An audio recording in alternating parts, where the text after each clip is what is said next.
I talk about the ceasefire terms proposed by Putin, returning 440 kilometers of territory in exchange for Ukraine keeping 6,600 kilometers elsewhere. It's about washing away a century of humiliation and rising up, while Europe proactively accepting a new century of humiliation. The former Greek finance minister said Europe accepting the 21st century version of the Treaty of Nanking. The US, President Trump's anger and unpredictability the hallmark of his foreign policy. If you say that Japan, South Korea, the UK, or even India don't have the leverage to go head-to-head with the US, that's understandable. But the EU was an economic powerhouse, and yet its leader, Ursula von der Leyen, chose to completely bow down to the US. That's really hard to understand. Within the EU, there's also been a strong backlash. The UK's Unheard Commentary site recently published an article by former Greek finance minister Yanis Varoufakis, pointing out that Europe is different from China and Europe is now proactively accepting this situation. Varoufakis analyzes the US-EU trade agreement by referencing the Treaty of Nanking. In 1842, after China's humiliating defeat by Britain, the Qing dynasty sent its highest-ranking officials to Nanjing to meet with the colonial official, Sir Henry Pottinger. The ruthless British negotiators presented the Qing with surrender terms, which led to the signing of the Treaty of Nanking. China paid a heavy price, but all it got in return was humiliation. At the time, this treaty was called a trade agreement, and London's merchants raised their glasses in celebration, while the Chinese people were left to remember this humiliation. Its shadow still lingers over China today. In July 2025, the European Commission sent its top diplomat, Ursula von der Leyen, to a Trump-owned golf course in Scotland to negotiate with Trump. In the end, von der Leyen suffered a crushing defeat and signed an equally humiliating agreement. They called it a trade agreement, but that was just to cover up the truth. All that Europe got in return for giving everything to this American president was a humiliating outcome. It's worth noting that, unlike China in 1840, Europe didn't surrender because of military defeat. After just a few months of American tariffs, they caved in, which is just foolish. Faced with Trump's tormenting tactics, European politicians, inspired by the unfortunate American Democrats, once jokingly referred to Trump's actions as taco. That is, Trump was always expected to be the coward who would back down, but in the end, it was Europe that turned out to be the coward.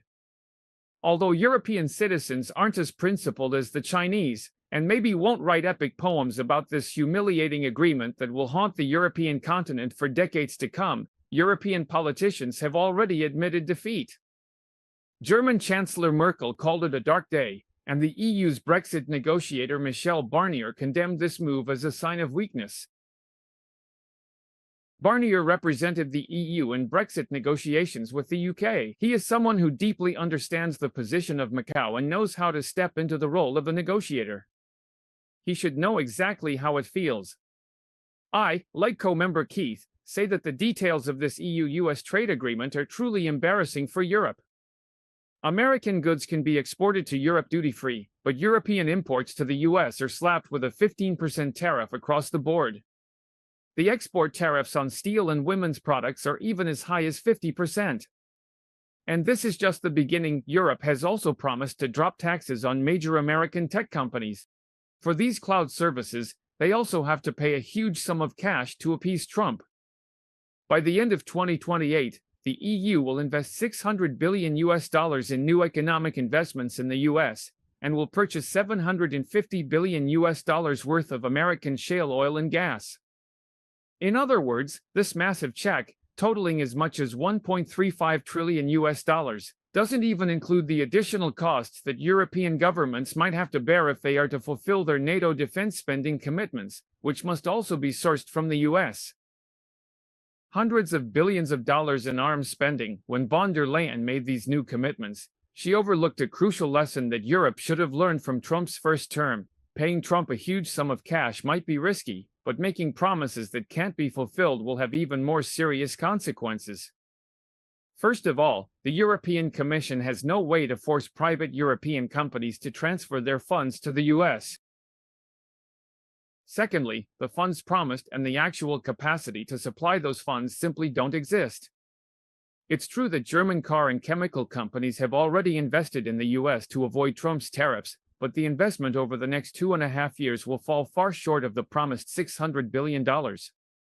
What's even worse is the promise to buy $750 billion worth of American energy within 3 years. That's $250 billion a year? That's pure fantasy. The EU's annual energy expenditure is far below that amount, not to mention that American shale oil and gas producers simply don't have the capacity to supply that much. Even if Europe wanted to buy American energy, there just wouldn't be enough to go around.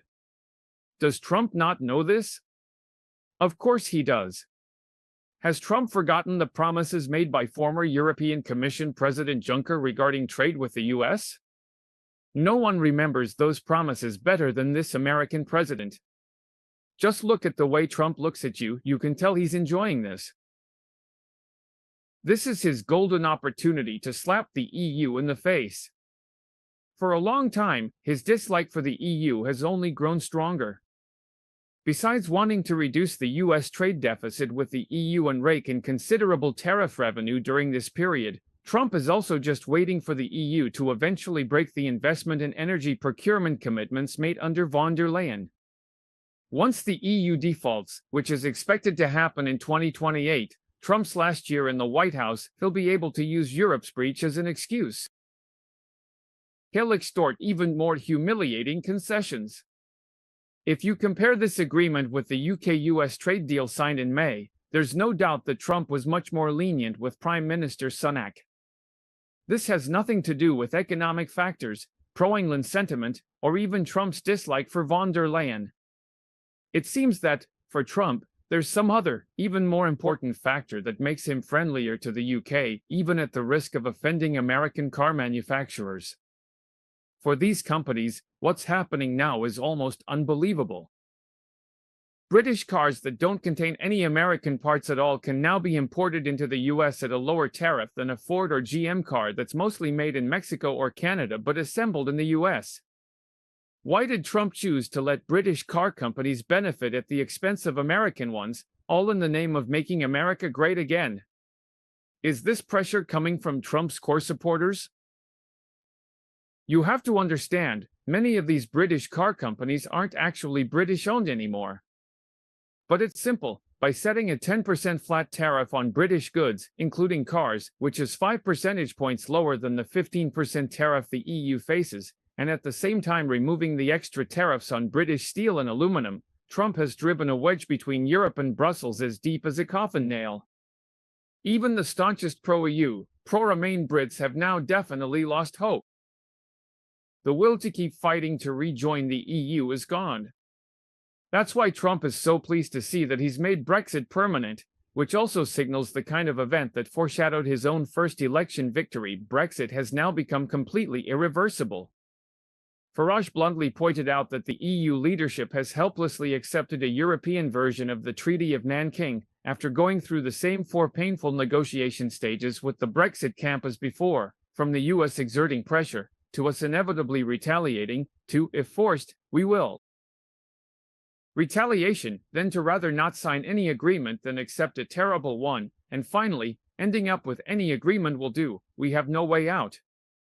If Brussels and the capitals across Europe are now caught up in mutual finger-pointing over this so-called modern-day Treaty of Nanking, the blame game is playing out in full swing. 2 pressing questions need answers. Where were European leaders sitting, and what different approaches could they have taken to avoid this humiliating agreement and prevent greater economic harm? First, under Ursula von der Leyen's leadership, European negotiators made 3 major misjudgments. They believed the scale of the European single market was their ultimate bargaining chip, but that's not the case. Europe's trade surplus with the US exceeds $240 billion annually, which has already set the stage for the US-Europe situation. A full-scale trade war would hurt Europe far more than it would the US, but this factor is actually the same for China as well. Second, Europe overestimated the leverage it could get from the US's service sector deficit with the EU. The Americans can live just fine without French champagne, Kalamata olives, or Porsche sports cars, but Europeans would find it hard to do without American companies like Google.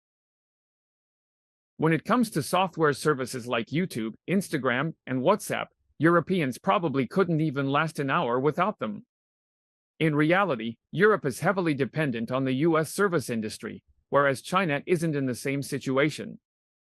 Third, and this is the most crucial point, Europe is caught up in an illusion, believing that if the EU starts a trade war with the US, it would throw American goods and capital markets into turmoil and force Trump to back down. For a long time, they've been hoping that tariffs would push up inflation in the US and cause the stock market to fall, reaching a level that would be politically unbearable for Trump. But that just hasn't happened. In fact, Brussels should have seen the reason coming. American consumers are more sensitive to price increases. That's why a German-made Benz sedan actually costs less in New York than it does in Stuttgart, where Benz's headquarters are. This is also why, nowadays, most US import tariffs are actually being absorbed by European exporters. They only pass on a small portion of the tariff costs to American consumers, so when tariffs are imposed on European goods entering the US, the impact on US consumer price inflation is relatively minor. As for the US stock market, it's been buoyed by the AI investment boom and other factors that might not be entirely rational, but the large-scale tax cuts and the buffer effect from the US Treasury collecting up to $300 billion a year in tariff revenue have allowed US stocks to revel in a kind of irrational prosperity, with little concern for the underlying issues. There are concerns about the negative economic effects caused by Trump's tariff policies, but even if we assume that EU leaders have already foreseen all of this, there's a basic principle in negotiations: if you can't accept the outcome of the other party walking away from the table, then the negotiation is actually meaningless. As for von der Leyen's choice to act like a supplicant, it's understandable, given that the EU lacks the carefully crafted negotiation tools that China has, like how the US can't do without rare earth minerals and a wide range of essential commodities. So, what different countermeasures could the EU have taken against the US to make sure they're not afraid to walk away from the table empty-handed? Here's a suggestion: Europe's top priority should be to develop alternative plans to fill the gap.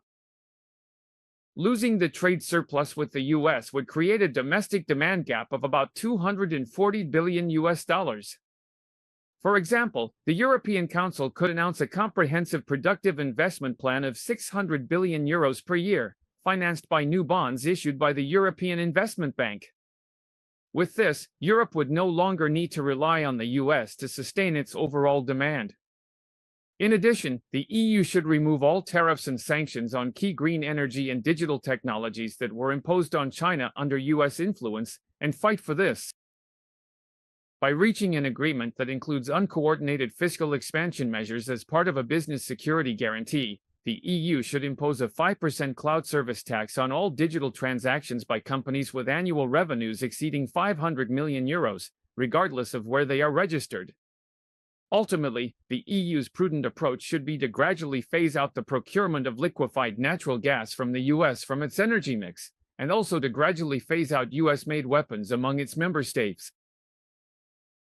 Moreover, Brussels has never even discussed the above set of response measures, and this fact reveals the true nature of Europe. Trump, in a blunt manner, has exposed the truth, and it's hard to even imagine Europe being able to become a sovereign power. Europe is already dead set on continuing to play the role of a wealthy vassal within the Atlanticist imperial system. Unlike China in 184 and after, the EU willingly accepted permanent humiliation. Former Greek finance minister Yanis Varoufakis wrote an excellent article on this, documenting how the EU signed a modern version of the Treaty of Nanking with the US. Beyond von der Leyen's incompetence, there's also a deep-rooted mentality of dependence on the US within the EU. Unlike China, which spent years preparing to counter the US with rare earth magnets, the EU never even formulated a plan to break away from the US. So, signing this humiliating, sovereignty-eroding treaty, sacrificing the interests of all 27 member states, was an inevitable outcome. Just look at the peace proposal Putin put forward for Ukraine, and you'll see that Europe has absolutely no say in the matter. After the summit between Putin and Orban on the 15th, European countries were briefed on the meeting.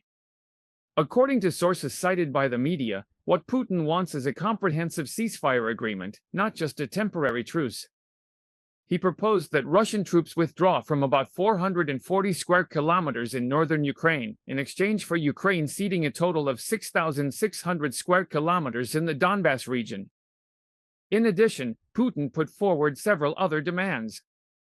During his talks with Trump, he requested that Ukrainian forces completely withdraw from Donetsk, Luhansk, and the eastern regions of Zaporizhia. These are large areas still occupied by Ukrainian troops.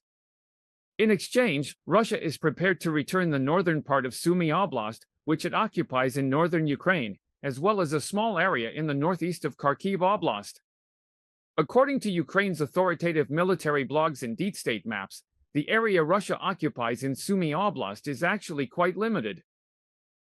The area is about 440 square kilometers, while Ukrainian-controlled territory, including Donetsk and Luhansk and Donbass, totals 6,600 square kilometers. This land comparison Putin wants to exchange, offering a small piece of territory for a larger one. Besides swapping a small area for a large one, Putin also seeks formal recognition of Russia's sovereignty over Crimea. He also hopes to at least have some of the sanctions against Russia lifted. Putin is also demanding that Ukraine be barred from joining NATO, but he seems open to Ukraine receiving some form of security guarantees. On the 16th, EU leaders said that when Trump spoke with them, the issue of Ukraine's security guarantees was discussed, and he even proposed a collective defense concept similar to NATO's Article 5, but outside of NATO. According to sources, Russia is also demanding that certain regions within Ukraine, or even the entire country, make public appeals. Official status for the Russian language, as well as granting the Russian Orthodox Church the right to operate freely, these are among the demands. To sum up, the current military advantage lies with Russia, and Trump is eager for a ceasefire so he can pursue the Nobel Peace Prize, and is willing to accept Putin's steep demands. Zelensky, however, clearly does not agree to these terms.